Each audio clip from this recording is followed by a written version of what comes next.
guys, my name's Katie. I am a brain tumor survivor from Arlington, Massachusetts, so I figured I would teach you how to make a Massachusetts favorite called a fluffernutter. Fluff is mainly in New England. It is the best marshmallow spread. It is made in Mass and it's delicious. Nutter is peanut butter.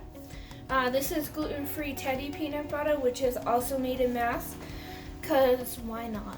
So, the key thing about making a fluffernutter is you have to put the peanut butter on the bread first, otherwise the fluff will rip the bread.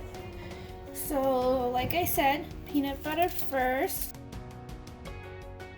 So the fluff has to go right on top of the peanut butter, or it will rip the bread.